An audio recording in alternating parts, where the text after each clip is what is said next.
So this week we are starting Essay 2, which is about rhetorical appeals. So we're going to be going through the 4 different types of rhetorical appeals: ethos, pathos, logos, and kairos. And you have a wonderful handout also located, which does a bit more to sort of condense all the information from your reading, and it also provides some smaller examples. So you'll have 2 ads, and then my little breakdown of like what I wanted you to pay attention to, and pointing out the different ways in which it is appealing to the specific rhetorical appeal or the other ones that are also utilized in the video. All right, so remember that pathos or pathos is an appeal to emotions, okay? So accessing your audience's emotions, but also the writer/presenter's emotions as well. So we've got really vivid language, lots of adjectives, adverbs, okay? Making really clear pictures, okay? Clear imagery, lots of use of like metaphor and metaphorical language, okay? So expressive descriptions, using narrative as well, whether it's, you know, your own narrative or something else that you found in your research, imagery, and it's emotion driven. We've got logos, which is an appeal to logic. Okay, so the key to employing logos is objectivity. Now, objectivity, remember, is measurable. Anybody else who comes into contact with whatever description and object you are describing can also say yes indeed and confirm it. Okay, for example, the columns are white. Subjectivity is a little bit different. This is where we get into opinions, emotions, and not everybody is in agreement. Okay, an example would be the columns are scary. Okay, so to utilize logos, you're going to want to utilize statistical data. Avoid superlatives. So you want to steer away from what you would be utilizing in a pathos-driven argument, okay, which is, again, the emotional, lots of adjectives and superlatives, okay? And you want to ensure that you're accessing credible, good information, not like my neighbor said, right, but according to this scholar who this is their field for the last 30 years. And then we've got ethos, which is actually twofold, okay? So the first is that it can be an appeal to the audience's set values or morals, okay? So you have to understand your audience when you are trying to appeal to ethos, because if you appeal to values that the audience doesn't have, it will not work in your favor. I can tell you that right now. All right, and so you want to appeal to the ideological values, okay? Ideology is a system of ideals and ideas that form the basis of a group. For example, religion, patriotism, feminism, socialism, okay? And it's important that the audience aligns with these values. Now, the other side of ethos is tapping into the morals or values of the sources that you cite, okay? So you want to rely on the credibility of the sources, okay, and utilize the most credible folks that you possibly can. Scholars, people who this is their area, they know this area inside and out. Like, you wouldn't cite John down the block about the tornado, right? But you would cite a meteorologist. Okay, so you're going to refer directly to matters that are part of your audience's system of values, cite scholars and professionals that are well established in their field, and refer to the experience and authority of your sources. And the last one is a little bit tricky, and it's still sort of like this point of argument, but kairos is the utilization of the, according to Joe Moxley, timeliness, appropriateness, decorum, symmetry, balance, awareness of the rhetorical situation and the circumstances. Okay, so it's all about timing. It's hopping on a bandwagon of something that is big right now, of something that's going on right now. Okay, perfect example are the COVID ads, the COVID-19 ads. All of the manufacturers are coming out with these ads saying they're with us too. Yeah, okay. And they're using, the writer or the presenter is using the moment in history and the emotion surrounding behind that to gain a really, to sway the audience, okay? So those are the 4 that we're going to be discussing, and you have a handout here. And so now let's take a look at some ads. I'm just going to do a couple of examples, not going to run through all of the ones that you watched, and hopefully you'll get a firmer idea of what it is you need to be doing for Essay 2. Okay, so let's take a peek at the Rhetorical Appeals in the always hashtag like a girl commercial.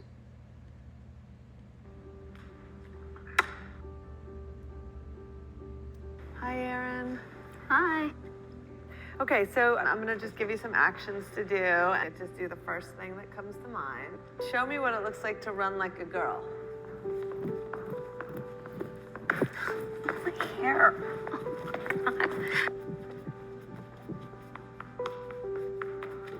Show me what it looks like to fight like. Okay, so the beginning of the ad sets up the current stereotypes when you hear somebody say, you know, insert verb like a girl, okay? And so it's setting up what is being experienced. The music in the background, you know, it's really somber and quiet, right? Like they really want us to not accept these stereotypes, right? They are overly dramatic, which, you know, this is typically what people do or say when they think, oh, you know, run like a girl, fight like a girl, right? And then slowly we get these facts scrolling across the screen. Okay, let's see. We asked young girls the same question. My name is Dakota. I think you just Can. Oops. Okay. When did it become So an do you think you insult? just that vulnerable time between 10 and 12? How do you think it affects them when somebody And so as uses like a girl? As these facts scroll across the screen, this is the ad employing logos, right? So we've got, you know, girls' confidence drops during puberty, you know, all of these things. When did it become bad, you know, to be like a girl? And so in that aspect, that is employing logos, okay? So in an effort also to appeal to pathos, we have these uplifting messages, particularly this one coming at the end. Like a girl. Keep doing it because it's working. If somebody else says that running like a girl or kicking like a girl or shooting like a girl is something that you shouldn't be doing, that's their problem. Because if you're still scoring and you're still getting to the ball on time and you're still being first, you're doing it right. Doesn't matter what they say. I mean... And so notice too, while we have this dialogue overplaying, the music gets stronger. It's a bit more uplifting, right? And we also are bombarded with these images of young girls being badass, right? And so we've got a woman, been there, experienced it, okay? And so she is giving us this really powerful speech trying to draw out confidence, you know, in this particular aspect of identity, to uplift young girls and to also, you know, make us want to feel that as well. In an attempt to appeal to ethos, right, we've also got all of these other wonderful aspects, right, such as featuring girls and women, okay, appealing to the understanding that they have a very specific experience and knowledge of the young female experience, right? They have gone through it or are going through it, right? And so we're appealing to the fact that they know what's going on. They are credible in telling you what this experience is like, okay? We also have the young girls pulled in to contrast the way that the adults are sort of mocking, you know, what it means to be like a girl at the beginning of the ad, and then using that power of the young girls just like going at it, you know, as we get that really powerful speech. And so simultaneously this wonderful dialogue at the end, okay, and the overlay of the dialogue over the young girls just, you know, giving it their all, is really appealing both to ethos and pathos, okay? We've also got another appeal to ethos here with this little kid. So do you think you just insulted your sister? No. I mean, yeah, insulted girls, but not my sister. Okay. Did you just insult your sister? No. Well, yes, but I mean girls, okay? So appealing to the moral values, right? We don't want to insult. We shouldn't insult each other. We shouldn't humiliate each other, right? So calling attention to how that could possibly be humiliating, how that is insulting, right? Like his little hand throwing of the ball like earlier. Was it like here, I think?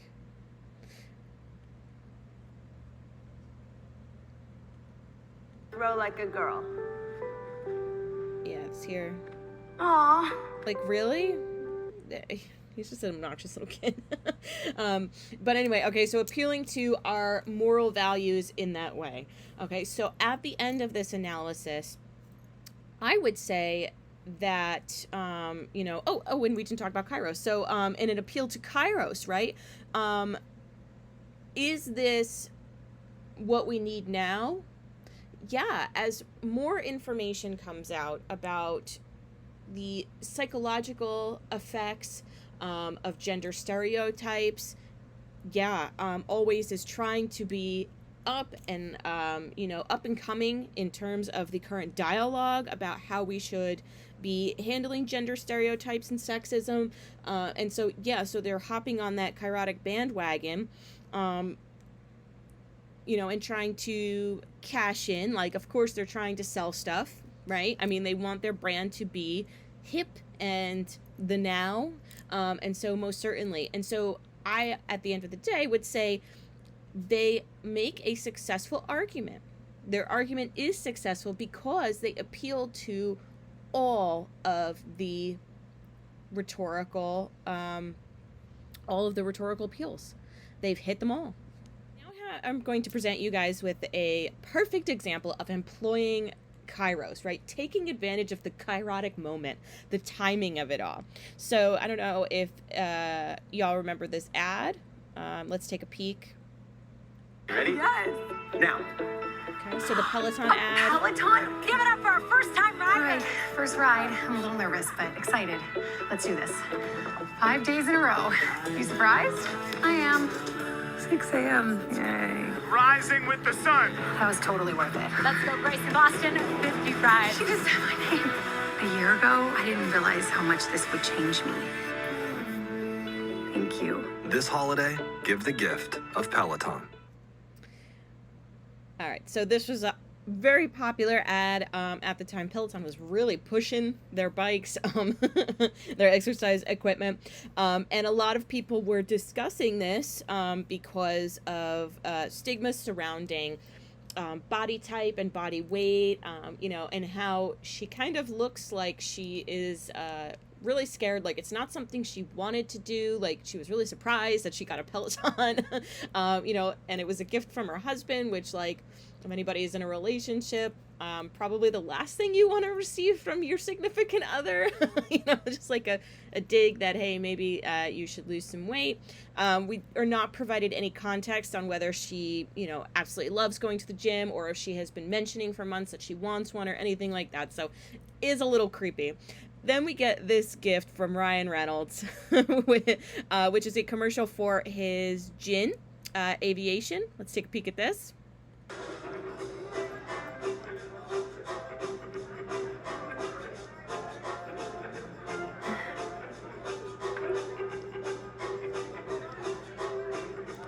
This gin is really smooth. Yeah. We can get you another one if you like. You're safe here. To new beginnings. To new beginnings.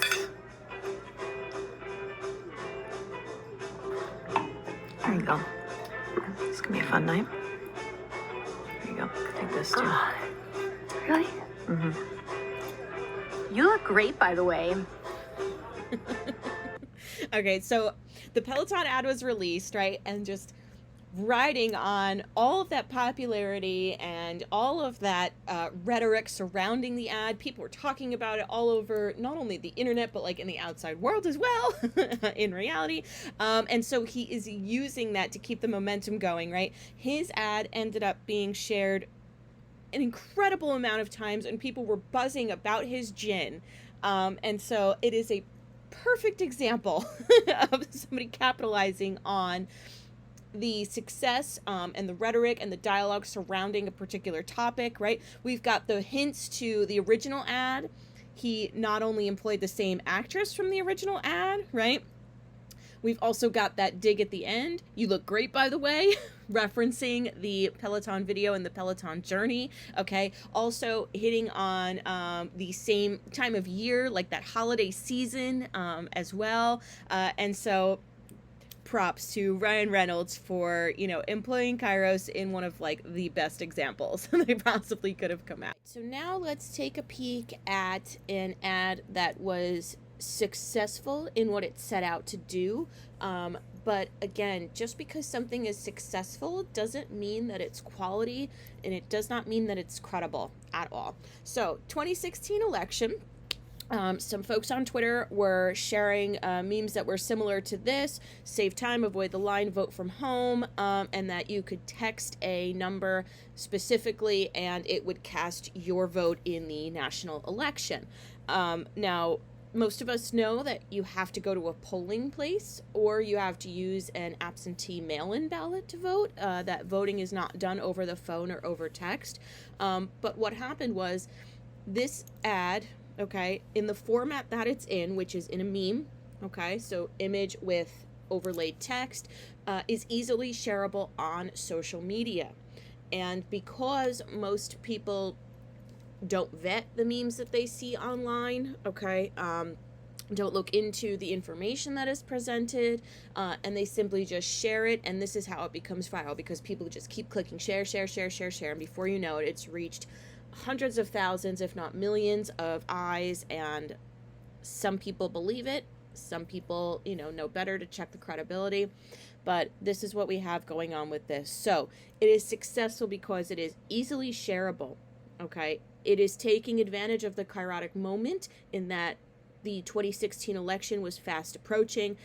People were looking for easy ways because there were a lot of issues with polling, with long lines, with machines not working, etc. All of these technical issues, social issues, closing polling places, okay, this is all going on at this time. So easily shareable, taking advantage of the kairotic moment. It also targeted specifically areas of poverty-stricken individuals, okay? So let's think about what that social and cultural atmosphere looks like. So we've got poverty-stricken individuals probably working 2 to 3 jobs, probably do not have time to go to the polls because they're hopping from job to job, or cannot take time off of work, okay? Even though it is illegal to deny somebody the right to vote, that does not mean that all employers follow that, okay? So targeting poverty-stricken areas where people are already having a tough time voting because they can't get off work, they can't get there. Polling places are also closing widely in urban areas, okay? So easily shareable, kairotic moment, taking advantage of an audience who might not have time, might be looking for a way to vote, and they just physically have no other options, okay? And so let's take a peek at this video here from the Washington Post, which, is just a short video just to cover some of the things that I just went over, but also some other stuff. Voting location in Silver Spring. Eager voters take selfies to document the moment, proudly wearing their I voted stickers. Felt very excited. It's our civic duty. Plus, with this current election right now, it's crazy, so I think voting is a must. But some Twitter trolls are trying to prevent your vote from counting by keeping you out of the voting booth with these fake ads. Vote Hillary, text a number to cast your vote. Others say avoid the line, vote from home. This Twitter user says Hillary voters get to vote via text. Trump supporters have to go to the polls. Not fair. It even has the paid for by Hillary at the bottom. I realized immediately that smacks of voter intimidation. Some ads are even in Spanish. Unfortunately, it's just taking advantage of people who are not aware of our voting process. Not everyone is as sympathetic, like Benny, who says if you fall for that, you shouldn't be voting in the first place. To be clear, you cannot vote online. You cannot vote via text message. This isn't like casting your vote for the next American Idol. To vote, you have to go to your polling location or submit an absentee ballot. Yeah. You have to be a voice. Twitter creator Jack posted this tweet saying the issue has been fixed and the accounts have been suspended, but many are still circulating. Now, Twitter can be a valuable resource for this election. For example, send a direct message to @gov and get your polling place sent back to you, but not for actually casting your vote. Now, we tried it out. We sent a text message to that number to vote for Hillary, and we got a response that said the ad you saw was not approved for Hillary, for America, and you have not voted. So to sum up, if you want to vote for the next president, you have to do so IRL, which of course in Twitter speak is in real life. Haha. Okay, so was it successful? Yes, it was successful because it reached a large audience. It was successful because quite a few people thought that they could get their vote in by doing that. But, and here's the caveat, right? Just because it's successful doesn't mean it's good. Okay? So you've got to look at the details. Okay? So when you're analyzing rhetoric, when you're doing your rhetorical analysis essay, okay, you can't just be like, okay, this is successful because it accesses all of these points. You have to analyze what those points are and what it's being successful at, and gauge whether it is a credible, logical argument, or whether it's being used to skew views, to present false information as truth, okay? And that's when we get into the logical fallacies as well, which is something you also had to go through. So, quite a few here listed, but many more as well. I suggest you check out the longer list of fallacies, but in this case, as you're going through and analyzing, okay, you're going to look for whether or not the argument is generalizing. Is it cherry picking? Okay, just presenting only some facts. Okay, is it setting up an oversimplification of an opposing perspective just to make it easy to attack? Okay, so check out these as well, and you're not just going to be analyzing whether, okay, this is a successful argument and it works because it's credible. Okay, you're also going to be looking for, yes, this is a successful argument, but it is not credible, and here is why.